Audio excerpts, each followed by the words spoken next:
네, 광고 하나만 하겠습니다. 이따가도 하겠지만 여러분 그 뒤에 보시면 바자회 물품 기부할 바자회 물품을 받습니다. 기부를 받습니다. 예배당 뒤쪽에 있으니까요. 우리 좋은 물건들 이렇게 함께 같이 나누실 분들은 꼭 많이 참여해 주셔서 6월 18일에 있는 우리 총동원 주일 잘 같이 준비하는 우리 청년부 되었으면 좋겠습니다. 여러분 그 2019년 7월 26일에요. 그 축구 좋아하시는 분들은 잘 알 텐데 이탈리아의 명문 구단인 그 유벤투스라는 그 축구 팀이 있습니다. 그 팀이 이제 한국에 와서 내한 그 공연이랄까요? 내한 경기가 있었습니다. 세계적인 축구 그 명문 팀을 직관할 수 있는 좋은 기회가 이제 마련이 됐기 때문에 많은 사람들이 그 경기에 관심을 가졌습니다. 또 그에 대항해서 우리나라 이제 K리그에 이제 올스타들이 흔히 말하는 올스타들이 모여서 이제 같은 경기를 했습니다. 이때 그 최대 40만 원까지 그 티켓 값이 나갔다고 해요. 근데 그런 비싼 입장권에도 불구하고 약 6만여 명의 사람들이 그 경기장에 모였다고 합니다. 세계적인 선수들, 유벤투스 안에 있는 세계적인 선수들과 또 그뿐만 아니라 국내의 그 스타 선수들 등 그 화려한 스타들의 플레이를 보기 위해 모인 것도 있지만요. 그 6만여 명에 대한 사람들 그리고 그 외에도 많은 사람들이 그 경기에 관심을 갖게 된 한 가지 이유가 있었습니다. 뭔지 아시나요? 네, 날두 형, 호날두가 그 팀에 있었기 때문입니다. 26일날 기대하던 경기가 시작됐습니다. 아시겠지만 안타깝게도 그곳에 모인 6만여 명의 사람들과 안방에서 TV로 함께하는 모든 사람들이 큰 실망을 했습니다. 우리가 흔히 잘 알고 있는 호날두 노쇼라고 불리는 그 일들이 그 가운데 일어났죠. 호날두는 경기 내내 벤치에만 앉아 있었습니다. 사람들은 호날두를 보기 위해 열광했어요. 호날두를 외치며 경기 내내 외쳤습니다. 끝날 때까지 지치지 않자 이제 사람들이 화가 난 것 같아요. 그래서 호날두의 그 라이벌 누군지 아시나요? 네, 메시를 외치기 시작했다고 합니다.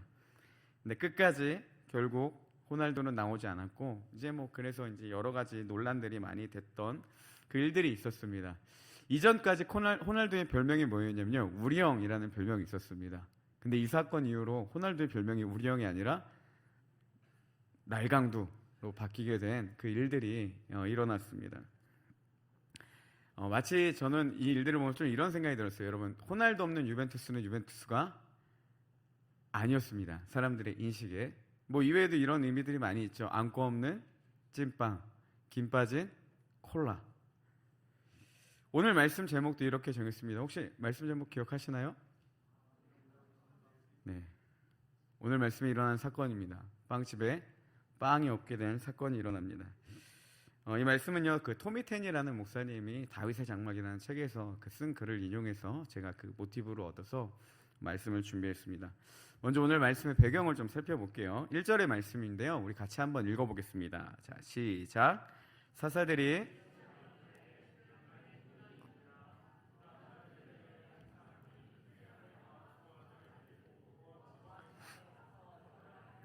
네, 1절 말씀은 이렇게 시작합니다. 사사들이 치리하던 때라고 합니다.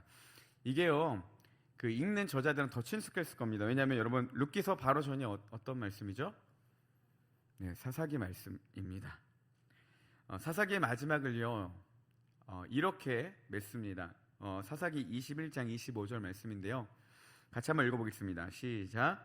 그때 이스라엘의 왕이 없으므로 사람이 각기 자기의 소견에 옳은 대로 행하였더라. 룻기의 시작을 이렇게 시작합니다. 사사들이 치리하던 때, 사사 시대를 이야기를 하죠. 근데 사사 시대 어떤 시대였습니까? 방금 읽은 것처럼 이스라엘의 왕이 없으므로 사람이 각기 소견에 옳은 대로 행하였더라. 그러니까요, 그 가나안 땅, 하나님이 약속하신 땅에서 그들은 하나님의 말씀대로 살아야 됐는데 그들이 하나님의 말씀에 따라 살았습니까? 뭐라고 이야기하냐면 각기 소견에 옳은 대로. 그러니까 내가 보기에 맞으면 이대로 살아도 되겠네, 이게 기준이 되었다는 거예요. 그러니까 하나님의 말씀이 기준이 된 것이 아니라 자신들의 생각이 기준되어서 살았던 때, 그때가 사사시대라는 거죠. 그러니까 한마디로 어떻게 표현할 수도 있겠습니까? 타락하고 끊임없이 무너지고 하나님 앞에 정말 온전히 서 있지 못했던 그때가 사사기의 때라는 거죠. 여러분, 사사기 하면요, 사사들을 통해서 하나님이 구원하신 놀라운 구원의 역사들이 많이 기록이 되었지만 그럼에도 불구하고 더욱더 타락해져가는 이스라엘의 모습들을 볼 수가 있습니다. 사사기 읽으면요, 솔직히 굉장히 우울합니다. 왜냐하면 이스라엘의 범죄함으로 가득한 그 내용들이 담겨있기 때문이죠. 그래서 타락한 이스라엘의 모습으로 사사기는 이렇게 끝이 나요. 그리고 오늘 말씀이 이렇게 시작하죠. 사사들이 치리하던 때에 그 땅이 어떻게 되었습니까? 흉년이 들었다라는 거예요. 여러분, 그 사사기의 암울한 시대를 딱 읽어보고 사사가 치리하던 때에 흉년이 들이라, 어떤 인상이 가장 먼저 드십니까? 왜 흉년이 들었겠어요? 괜찮습니다. 예상했습니다. 네, 왜 흉년이 들었겠습니까? 여러분, 짐작하기에 이스라엘이 죄를 범했기 때문에 하나님이 그들을 벌하시거나 재앙을 내리셨다라는 인식이 딱 들지 않겠습니까? 그런 시대가 오늘 룻기에 나오는 시대라는 거예요. 그래서 그 땅에 큰 흉년이 들기 시작합니다. 그리고 1절에 보니까 유다 베들레헴의 한 사람이 그의 아내와 두 아들을 데리고 모압 지방을 떠나가서 거기서 살았다, 이렇게 기록되어 있어요. 그리고 마치 2절은요 1절을 확대하듯이 더 상세적으로 설명해 줍니다. 같이 한번 볼게요. 제가 읽겠습니다. 그 사람은 엘리멜렉이요 그의 아내의 이름은 나오미요 그 두 아들의 이름은 말론과 기륜이니 유다 베들레헴 에브라 사람들이었더라. 그들이 모압 지방에 들어가서 거기 살더니 라고 기록되어 있습니다.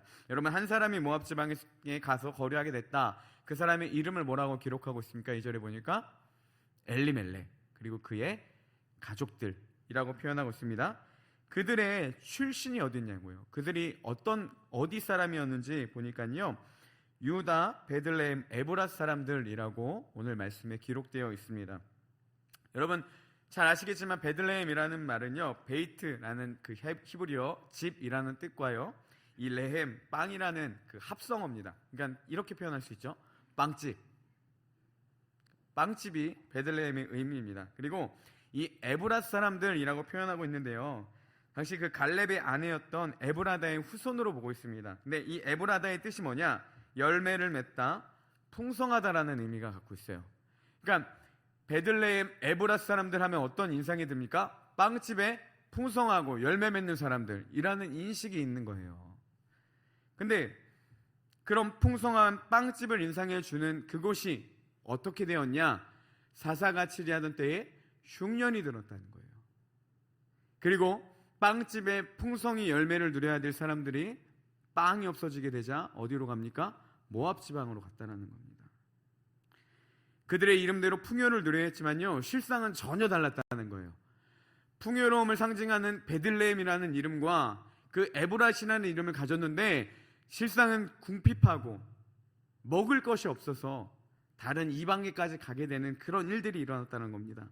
마치 이것과 똑같죠. 호날두가 없었던 유벤투스와의 경기, 안고 없는 찐빵과 같은 상황이 빵집에 빵이 없게 되는 일들이 일어났다는 겁니다. 그래서 엘리멜렉과 그의 가정은요 결국 베들레헴을 떠나서 이방인의 땅인 모압 땅으로 가게 됩니다.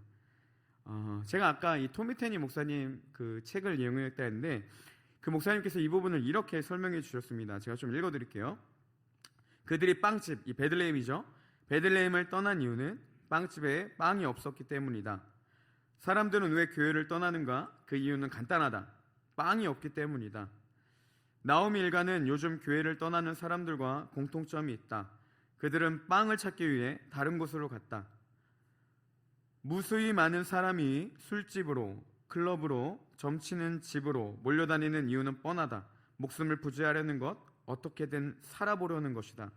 교회가 그들의 기대에 어긋났기 때문에 다른 곳에서 찾는다라고 합니다. 정작 빵이 있어야 될 교회에 빵이 없어지니까 사람들은 세상을 향해 나아간다는 겁니다. 허랑방탕한 삶을 살아가는 이유가 무엇이겠습니까? 그들이 타락해서가 아니라 어떻게든 살아보겠다라는 그들의 몸부림이다. 이렇게 토미테니 목사님은 설명해주고 있습니다. 그리고 그렇게 빵을 잃어버린 교회의 심각성에 대해서 이렇게 표현합니다. 교회의 천장은 텅 비어있다. 그들은 그것을 직접 보았거나 그것을 본 사람들에게 전해 들었다. 진열장은 텅 비어있었고 사무실에는 빵 제조법 책자만 가득했다. 오븐은 먼지만 쌓인 채 식어있다. 우리는 교회에 빵이 있다고 허위 광고하며 떠벌렸다. 그러나 정작 배고픈 자들이 와서 한 일이라고는 어제 있었던 부흥회의 부스러기만 먹었을 뿐이다. 우리는 그분이 어디 계셨고 무슨 일을 하셨는지 거창하게 떠들고 있지만 지금 우리 가운데서는 무슨 일을 하시는지에 대해서는 할 말이 없다. 이렇게 표현했습니다. 이스라엘의 타락으로 인해서요, 베들레헴 에브라스 사람들에게 궁핍이 찾아오게 됩니다.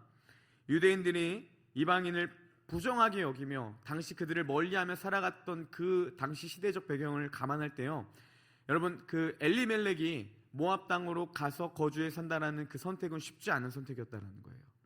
어떻게든 버텼을 겁니다. 하나님이 약속한 그 땅에서 어떻게든 살아보려고 했을 거예요. 근데 이 궁핍이 너무 심하니까 정작 이름과는 전혀 다른 그 풍요가 아닌 궁핍함이 그들에게 찾아오니까 버티다 못해서 그들은 모압으로 떠나게 되었다는 거죠. 교회도 마찬가지입니다. 영적 양식을 만들고 풍성해야 될 이 교회에 정작 그 영적인 양식인 빵이 사라지니까, 교회가 타락으로 인해서, 세속화로 인해서 정작 빵이 있어야 할 교회에 빵이 없어지니까 사람들이 교회를 떠난다는 겁니다. 저는 이 무엇보다 마지막 말이 너무 아팠습니다. 마음이. 이분이 이렇게 표현하셨어요. 우리는 그분이 어디 계셨고 무슨 일을 하셨는지 거창하게 떠들고 있지만 하나님이 어떤 일을 하셨고 어떻게 행하셨는지 거창하게 입으로는 떠드는데 지금 우리 가운데서는 무슨 일을 하시는지에 대해서는 거의 할 말이 없다는 겁니다. 하나님에 대해서 외치고 떠들지만 실제로 그분이 우리 가운데 무슨 일을 하셨는지 그거에 대해서는 할 말이 없다는 거예요. 이게 교회의 빵을 잃어버린 교회의 실태라는 겁니다. 제가 25살에 필리핀 선교사님과 함께 1년을 이렇게 거의 1년 정도 지낸 일이 있습니다. 그분들이 굉장히 신실하신 분들이셨어요. 제가 그분들을 보면서 그리스도인들이 이렇게 사는 거구나라는 걸 배웠습니다. 그리고 참 많은 은혜들을 경험하고 좀 하나님이 좀 많은 특별한 그 경험들을 많이 하게 해주셨어요. 그래서 하루하루가 간증이었고 놀라운 하나님의 은혜들을 많이 경험하던 시기였습니다. 그래서 사역 초기에 지금은 많이 인용하려고 하지 않는데 이 당시에 있었던 일들을 많이 이제 설교 때 인용도 하고 또 모임 가운데 인용도 하고 많이 이야기를 했었어요. 그래서 이제 필리핀에서 오고 한 5년 후에 제가 이제 전도사로 사역하다가 우리 교회로 말하면 이제 다락방 하나를 제가 인도자로 맡게 되었습니다. 그래서 사역을 하면서 막 말씀을 매주마다 만나서 전했는데 그때 그 안에 저를 누구보다도 배려해 주시고 사랑해 주셨던 그 한 권사님이 계세요. 근데 그 권사님이 이제 예배를 마치고 다가를 하는데 이런 얘기를 하셨습니다. 전사님, 이제 필리핀 얘기는 그만해도 될 것 같아요. 이렇게 얘기를 하시더라고요. 저는 그 말이 굉장히 큰 충격이었습니다. 왜 충격이었냐면 그 갔다 온 지 5년 후에 제가 그 모임을 인도하던 그때였는데 제 삶 가운데 역사하신 하나님이 5년 전에로 머물러 버렸다는 걸 그때 보게 됐어요. 다른 이야기들이 떠오르질 않으니까 삶에서 누리지를 못하니까 항상 5년 전에 있던 필리핀에서 만났던 그 하나님을 사골 우려먹듯이 계속 우리고 있었던 거예요. 내 삶 가운데 이 하나님이 참 많이 잊고 살았구나. 그거를 그때 너무나도 큰 충격이었습니다. 제가 얼마나 엉망으로 살았는지, 전도사라는 타이틀은 있었지만 실제로 내가 하나님과 어떤 관계에 있었는지 하나님이 철저하게 저를 보여주셨던 그 사건이었습니다. 여러분, 우리 스스로에게도 진지하게 좀 물어봤으면 좋겠습니다. 우리가 거창하게 하나님에 대해서는 떠들면서도 신나게 하나님을 찬양하고 외치면서도 교회에서 목에 핏대를 세우며 하나님에 대해 외치고는 있지만 우리 공동체에서 일하고 계시는 하나님, 내 삶에서 지금도 역사하고 계시는 그 하나님이 그 분에 대해서 할 이야기가 우리의 삶 가운데 있냐는 것이죠. 여러분, 우리가 믿는 믿음의 행위가 진짜 진리입니까? 아니면 세상을 살아가는 데 주어지는 어떠한 문화의 하나에 불과합니까? 우리가 주님을 진짜 믿고 있는 것인지, 아니면 어쩌면 좀 심한 이야기지만 마치 가스라이팅 당하는 것처럼 나도 내가 모르는 사이에 세뇌가 돼서 그냥 당연한 것처럼 받아들이고 이거를 마치 믿음으로 착각하며 살아가고 있지는 않은지 우리 스스로를 끊임없이 점검하며 돌아봐야 된다는 것이죠. 예수님은 분명하게 우리에게 말씀해 주셨습니다. 여러분 요한복음 6장 35절에 보면요, 우리 같이 한번 읽어봅시다. 예수님이 자신을 이렇게 비유합니다. 함께 읽겠습니다. 시작. 예수께서 이르시되 나는 생명의 떡이니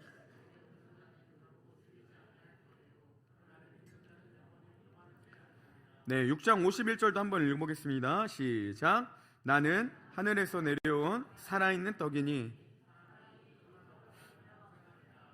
내가 줄 떡은 곧 세상의 생명을 위한 내 살이니라 하시니라. 네, 이 외에도 요한복음 6장에 보면요, 예수님이 계속해서 하시는 말씀이 이겁니다. 나는 생명의 떡이다라는 것입니다. 내 살을 먹고 내 피를 마시는 자가 이 생명을 누리게 될 것이다 라는 겁니다. 즉 무슨 이야기입니까? 예수님만이 우리의 삶의 참된 양식이 되시는 분이라는 거예요. 너무나도 유명한 말씀인데요, 여러분 요한복음 14장 6절도 한번 같이 읽어보겠습니다. 이거는 꼭 암송하셨으면 좋겠어요. 같이 한번 읽겠습니다. 시작. 예수께서 이르시되 내가 곧 길이요 진리요 생명이니 나로 말미암지 않고는 네, 예수님이 왜 생명의 떡이십니까? 예수님만이 생명이시고 생명이신 하나님께로 나아갈 수 있는 유일한 길이 되시기 때문입니다. 그분은 생명이시고 진리가 되십니다. 여러분 이 땅에 예수 그리스도 외에 다른 어떤 길도 생명은 없고 구원은 없습니다. 제가 예수님을 인격적으로 만나고 나서 했던 고백이 이겁니다. 아, 이게 사는 거구나. 저는 사는 게 뭔지를 알게 됐습니다. 여러분 삶이라는 것, 사는 건요, 누가 알 수 있냐? 하나님 만난 사람만 알 수 있습니다. 왠지 아십니까? 하나님만이 생명 그 자체이기 때문인 거예요. 하나님을 모르는 자는 생명을 모르는 겁니다. 다시 말하면 하나님을 모르는 사람은 사는 게 뭔지를 모르는 거예요. 생명력 있는 삶이 뭔지를 모르는 사람입니다. 하나님은 생명 그 자체이기 때문에 하나님의 생명이 누는 자만이 사는 게 무엇인지, 살아있다라는 게 무엇인지 그걸 이야기할 수 있는 사람이라는 것입니다. 하나님과 교제가 없다면요, 하나님과의 관계가 끊어져 버렸다면 그거는 생명을 누리는 것도 아니고 사는 게 아니라는 겁니다. 얼마 전에 출근하면서 제가 이렇게 출퇴근하면서 그 유튜브를 통해서 이제 짧은 설교들을 항상 들으면서 왔다 갔다 하는데 이런 설교 들었습니다. 그 목사님의 어머님을 소개해 주셨는데 그 어머님이 그 설교 당시에 89세 되는 권사님이셨습니다. 이 권사님이 그 목사님에게 종종 이렇게 그 경고의 메시지를 하신대요. 그때는 이제 아들아가 아닙니다. 땡땡 목사야, 그러니까 뭐 저를 이야기하면 김 목사야, 잘 들어라 이러면서 어떻게 말씀하시냐면, 성도들은 은혜 받으면 순한 양이 되고 은혜 못 받으면 사나운 이리가 된다는 걸 잊지 마라. 목회할 때 인간관계로 풀려고 하지 말고 정치로 풀라 그러고 편법 쓰라 그러지 말고 어떻게 해서든 성도에게 은혜의 양식을 공급하는 목사가 되라, 이렇게 경고하신답니다. 여러분 성도는 은혜 받아야 됩니다. 은혜 받으면 순한 양이 되지만 은혜 받지 못하면 사나운 이리가 된다는 것. 저는 이 말이 굉장히 큰 공감이 됐습니다. 그러면서 이런 생각이 들었어요. 여러분 저는 이 얘기를 들으면서 교회 안에 갈등이 이것 때문이구나 라는 걸 알게 됐습니다. 왜 그토록 교회의 문제를 지적하며 우리가 서로 목에 핏대를 세우며 회의 때 회의인지 싸움인지 이 분간 못하는 그런 일들이 계속해서 일어나겠습니까? 다양한 이유가 있겠죠. 그리고 그 사항들을 구체적으로 이야기할 수 없지만 저는 이 말씀을 들으면서 그런 생각이 들었어요. 여러분 은혜를 갈망하니까, 은혜를 원하니까, 배고프니까 저는 그런 이야기를 하지 않을까, 그런 생각이 들었습니다. 이렇게 적용하니까요, 그들의 말들이 그냥 이렇게 해석되어서 들렸습니다.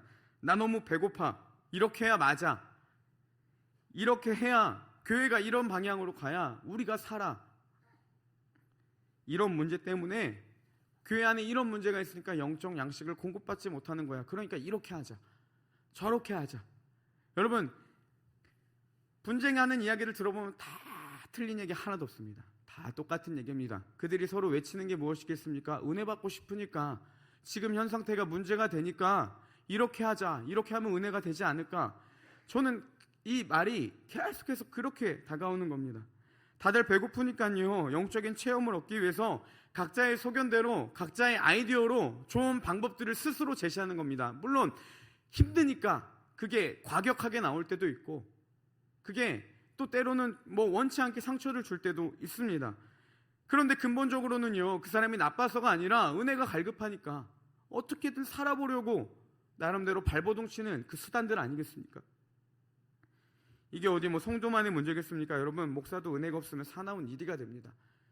양들을 돌보는 자가 아니라 양들을 잡아먹는 못된 사람이 됩니다. 뭐 굳이 제가 얘기 안 하도 여러분들 사례 한두 개쯤은 다들 알고 계실 겁니다. 은혜가 잃은 목회자는요, 정말 큰 문제가 된다는 거예요. 우리가 신앙생활에서 가장 추구할 게 무엇입니까? 하나님의 은혜라는 겁니다. 하나님의 은혜가 있어야, 하나님과의 그 친밀함의 생명을 누려야 우리가 살아갈 수 있는 겁니다. 빵이 없는 빵집을 떠난 엘리멜렉의 가정은요, 그날부터 계속 고난의 길을 걷게 됩니다. 엘리멜렉과 두 아들은요, 모압 땅에서 결국 죽음을 맞이합니다. 남편을 잃고 두 아들을 잃은 나오미는요, 이제 두 며느리와 함께 정말 그런 불행한 삶을 살아가게 됩니다. 그러다가요, 그의 삶에 한 줄기 빛이 들어오기 시작합니다. 룻기 1장 6절인데요. 제가 이제 좀 문맥상 이게 말이 끝맺음이 안 나서 여기까지는 참아 못 읽었는데 여기도 꼭 봐야 됩니다. 우리 1장 6절을 같이 한번 읽어보겠습니다. 시작. 그 여인이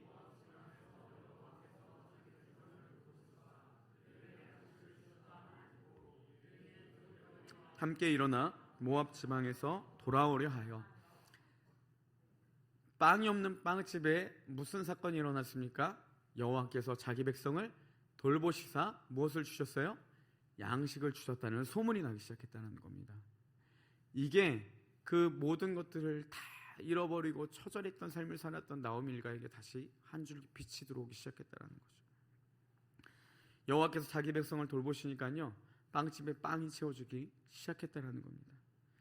여러분, 우리도 똑같습니다. 하나님께서 우리를 긍휼히 여기실 때, 하나님께서 우리를 돌보실 때 우리 안에 다시 빵이 채워지게 되고 영적인 양식이 채워지게 되는 것입니다. 빵이 있는 교회는요, 당연히 배고픔을 누린 자들, 갈급한 자들이 와서 먹게 되어 있습니다. 그러면 이걸 청년부로 들어봅시다. 우리 청년부의 회복이 어디로부터 올 수가 있겠습니까? 우리의 갈급함을 어떻게 해결할 수 있겠습니까? 하나님께서 우리를 돌보아 주셔야 된다는 겁니다. 하나님이 우리에게 양식을 주셔야 된다는 거예요. 영적인 갈급함을 느끼며 괴롭게 신앙생활 하시는 분들, 영적인 갈급함에 하나님 앞에 굶주린 우리 모든 청년들이 참된 생명을, 양식을 누릴 수 있는 곳, 그것이 우리 청년부 공동체가 되어야 한다는 사실입니다. 저는 이런 관점으로 두 가지만 권면하겠습니다. 첫 번째, 예배가 살아야 됩니다. 예배는요, 하나님을 만나는 귀한 통로가 됩니다. 예배를 결코 소홀히 여기서는 안 됩니다. 너무나도 안타깝게 생각하는 것이요, 예배를 가볍게 생각해서 대충 준비하는 설교자들, 예배를 가볍게 생각해서 대충 준비하는 찬양 인도자들, 예배를 가볍게 생각해서 적당히 여기는 섬기는 자들, 예배를 가볍게 생각하는 우리 모두가 예배에 하나님의 임재가 나타날 수 없도록 만들었다는 겁니다. 하나님이 이곳을 돌보지 않는 게 아니라요, 우리의 안일한 그 생각들이 하나님이 올 수 없도록 만든 것은 아닌지 우리가 끊임없이 점검해야 한다는 겁니다.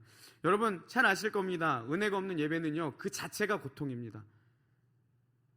얼마나 힘듭니까? 앉아서 30-40분, 여러분 이런 얘기 듣는 게 그 자체가 너무나도 큰 고통이죠. 예배에는 반드시 은혜가 있어야 됩니다. 그래야 우리가 살아갈 수 있다는 거예요. 제가 목회자로서 사역한 지 한 15년 차가 이제 되어갑니다. 지금까지 제 기억으로 설교 전날 편하게 자본 적이 거의 없습니다.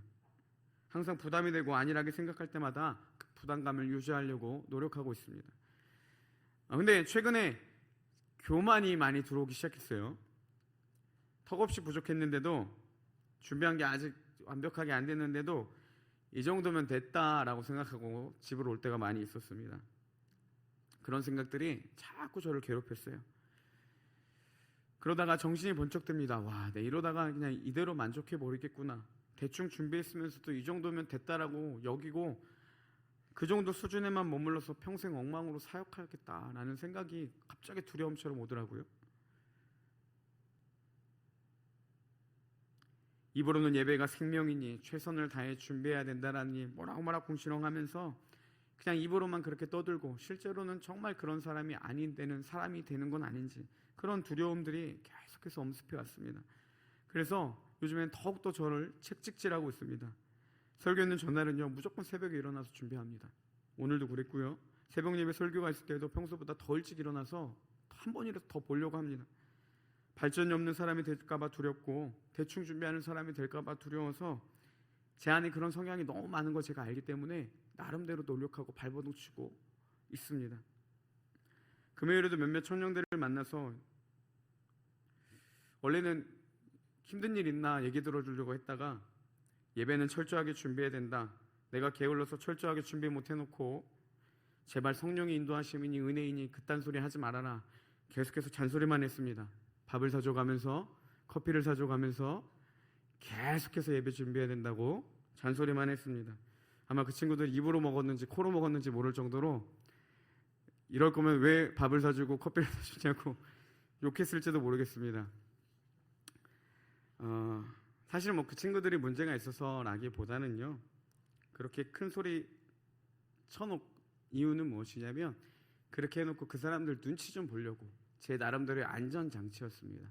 제가 그 친구들에게 그렇게 막 얘기해놓고 대충 준비하면 그 친구들 눈치 보일 거 아니에요. 그래서 떠벌렸습니다. 그 친구들이 잘못해서가 아니라 제가 안전장치를 걸어 놓으려고 그 친구들에게 더 오히려 뭐라고 했습니다. 요즘 계속해서 되새기는 찬양이 하나 있습니다. 혹시 아실지 모르겠는데요. 이런 찬양이 있습니다. 주께와 엎드려 경배드립니다.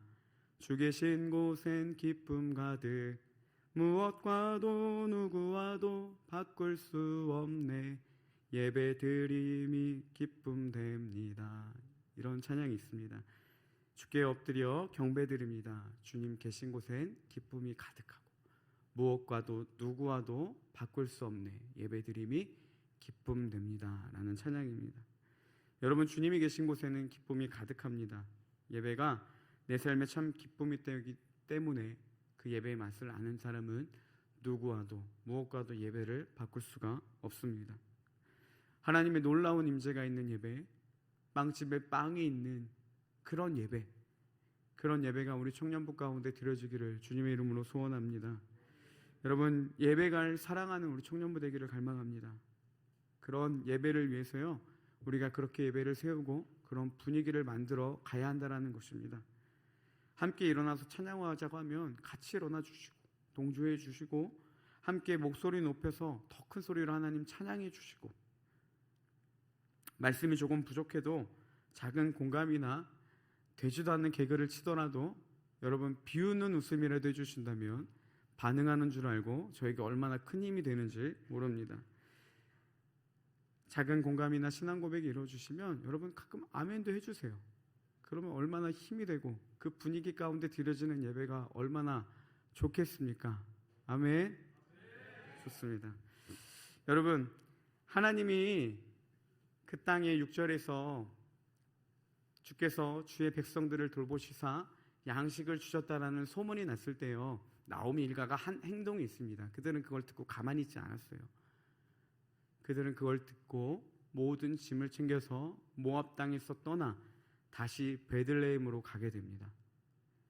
그때 나오미는 절망에 빠진 사람이었지만 룻기의 마지막에 보면요 정말 그가 기쁨을 누리면서 이 말씀은 끝이 나는 것을 볼 수가 있습니다.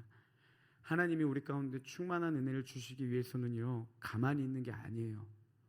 반응하고 나아가셔야 된다는 사실입니다. 어려운 상황 가운데서도 또 때로는 뭐 마음이 여러 가지 그 갈등들이 있는 상황 가운데서도 귀찮고 힘들고 피곤해도 여러분 하나님의 은혜를 갈망하며 반응하셔야 돼요. 그런 자들에게 주님의 귀한 은혜가 부어주는 줄을 믿습니다. 여러분 정말 좋은 분위기를 만듭시다. 행동으로 나아가면요 여러분 마음이 열리게 되었습니다. 마음이 열리면요 하나님이 그 가운데 은혜를 부어주시게 되어 있다는 사실이에요. 여러분 우리가 정말 모여서 막 함께 힘나게 찬양하고 예배하고 뜨겁게 드리는 그곳이 이곳이 된다면 우리 예배 놀랍게 바뀌지 않겠습니까? 그거는요 제가 하는 것도 아니고 각 사람이 하는 게 아니고 우리 모두가 같이 하는 겁니다. 이후로의 예배가 정말 달라지기를 소망합니다. 같이 함께 반응하시고 함께 귀한 예배를 세워서 저는 꼭 그 소리 들었으면 좋겠습니다. 수원의 온사랑교회 청년부 예배가 다르다. 이곳 가운데 오면 하나님의 임재가 있다. 그런 놀라운 축복이 우리 예배를 통해 나타나기를 주님의 이름으로 축복합니다. 네, 마지막 두 번째입니다. 두 번째로는 기도하셔야 된다는 거예요. 또 유튜브 설교를 들었습니다.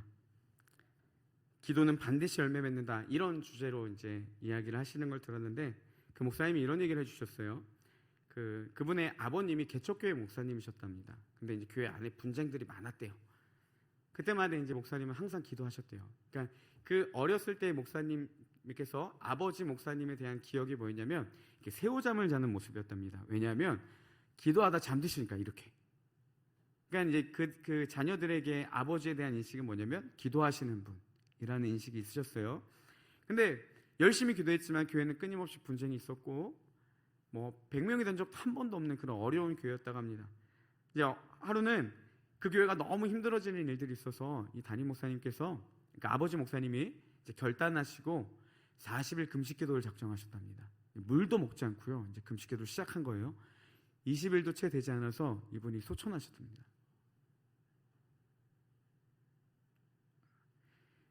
그러니까 그 아들이 그걸 봤을 때 도저히 이해가 되지 않는 거예요.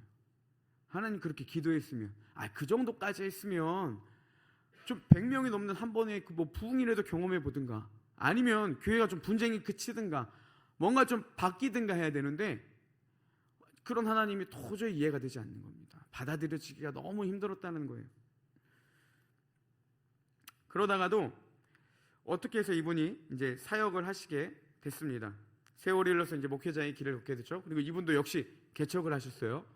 개척을 하시고 교회를 하시는데 매주마다 50명에서 100명이 넘는 사람들이 계속 왔답니다. 이해가 되지 않아요. 물론 그분이 좀 이렇게 이름이 유명하신 분이긴 했습니다. 근데 이제 매일 채워지는데 도저히 그 이유를 알 수 없었대요. 그러다가 알게 된 사실이 무엇이냐? 어느 날 깨닫게 된 게, 자신이 그 은혜를 누릴 수 있었던 것은요, 바로 아버지의 기도가 있었다라는 거죠. 그 아버지께서 그렇게 철저하게 하시는 기도의 열매를 자신의 때에 맺었다라는 겁니다. 그 말을 듣는데요, 작년에 제 개인적으로 기도하며 힘들었던 일들이 머릿속으로 딱 스쳐 지나가더라고요. 그리고 계속 이렇게 눈물이 많이 났습니다. 작년에 제 사역의 가장 중심 키워드는 기도였습니다. 정말 나름 열심히 같이 함께하는 지체들과 기도했습니다. 목이 터져라고 기도했어요. 왜 새벽에 이제 기도를 같이 이제 강단에서 1시간 하고 이제 운행해주고 오면 이제 교회차가 제 집에 등록이 안 됐기 때문에 이제 경비실을 눌러야 됩니다. 그러면 이제 아저씨가 물어보죠. 어디 가세요? 그러면 101동 603호요 라고 머릿속은 이야기하는데 이 목을 너무 많이 써갖고 목소리가 안 나오는 거예요. 그럼 이제 아저씨가 좀 짜증을 내요. 어디 가시냐고요? 그러다가 그냥 문을 열어준 적도 허다했습니다. 뭐 그 외에도 여러 가지 말도 안 되는 상황이 많이 있었을 때마다 제가 하나님께 기도한 게 이거였습니다. 하나님, 제가 방법이 틀리지 않았다는 걸 좀 열매를 통해 보여주세요. 기도하고 그렇게 한다는 게 실패가 아니라는 걸 하나님 좀 보여주세요. 주님, 저를 신원해 주세요. 이렇게 막 기도를 했습니다. 저는 하나님이 그러면 기적을 베풀어 주셔서 그 모든 상황들을 다 바꾸시고 결국 마지막에는 네가 옳았다라는 것들을 좀 사람들 앞에 증명해 주셨으면 했습니다. 그게 뭐 사역의 부흥이나 뭐 그 어떤 다른 어떠한 열매로 좀 하나님이 나타나기를 원했습니다. 근데요, 그런 현상은 일어나지 않았습니다. 되게 서운했어요. 하나님 뭐 하고 계시냐고, 이런 내가 불쌍하지 않냐고, 이 정도 소리치고. 악을 더 썼던 이유 중에 하나가 하나님 요 정도 하면 좀 들어주셔야 되는 거 아닙니까? 라는 서운함이 끊임없이 있었습니다. 앞에서 호소했던 모든 것들이 다 되게 나름 상처 아닌 상처가 되었었는데, 그때 그 목사님의 말씀을 듣는데 그 순간들이 다 머릿속을 순간 스쳐가면서 이 축복을 내 아들이 받겠구나, 이런 생각이 딱 드니까요, 되게 감격이 되더라고요. 하나님 참 놀라우신 분이시구나. 그 모든 것들을 다 쓰시는 분이시구나. 저는 제 기도 더 안 들어주셨으면 좋겠습니다. 제 아들이 더 많은 축복 받았으면 좋겠어요. 여러분, 기도는요, 하나님이 반드시 열매 맺게 하십니다. 하나님은 우리가 기도하려고 마음먹은 순간부터, 어쩌면 그 전부터 이미 주시기 위해 준비하고 계시다라는 거예요. 우리가 하나님을 의지하며 나아갈 때 우리가 주님을 찾으며 간절히 그 하나님을 부르짖으며 나아갈 때 주님은 우리를 부어주시고 우리를 돌보아 주시고 놀라운 은혜 가운데로 함께하여 주실 것입니다. 우리가 그 믿음으로 나아가는 우리 청년부 되기를 소망합니다. 이제 말씀을 마치겠습니다. 이제 찬양할 텐데요. 우리 찬양팀들 나와주시고, 여러분 주가 일하시네라는 찬양입니다. 그 가사의 후렴에 보면 주가 일하시네, 주가 일하시네. 어떤 자들을 통해 일하십니까? 주께 아끼지 않는 자에게, 신뢰하며 걷는 자에게 이 하나님의 놀라운 축복이 부어진다라는 사실입니다. 여러분, 믿음은 반응하는 것입니다. 축복은요, 기다리는 자들에게 주어지는 것이 아니라 반응하며 하나님 앞에 믿음으로 나아가는 자들에게 주어진다라는 사실입니다. 지금까지 많은 부흥의 서적들과 하나님의 놀라운 기적을 책으로만 읽는 것 지겹지 않으십니까? 여전히 우리 안에 은혜가 없으면서도 허덕이면서도 그냥 이대로 만족했던 그 삶에 지금 내 신앙에 만족하십니까? 그게 아니라면요, 같이 반응하며 나아갔으면 좋겠습니다. 함께 예배를 세우고 함께 철저하게 하나님 앞에 기도하며 나아가며 우리 안에 놀랍게 역사하실 그 하나님, 신뢰하며 걷는 자들에게 반드시 열매 맺으시는 그 하나님, 그분을 믿음으로 반응했으면 좋겠습니다. 습관처럼 하지 마시고, 이제 여러분 다 성인이시잖아요. 이 문화가 아니잖아요. 진짜 지금 괜찮습니까? 그냥 이게 이 정도면 만족하십니까? 나는 아직도 갈급한데 우리 바뀌어야 되지 않겠습니까? 이 안에 정말 백성들을 돌보시는 하나님의 돌보심이 있어야 되지 않겠습니까? 갈망하시는 분들, 정말 그 하나님의 은혜를 사모하시는 분들, 하나님 앞에 아무 생각하지 말고 믿음으로 같이 나아갔으면 좋겠습니다. 우리 그런 꿈을 꾸시는 분들, 그 하나님의 역사를 기대하시는 분들, 함께 찬양하며 주님 앞에 나아가겠습니다.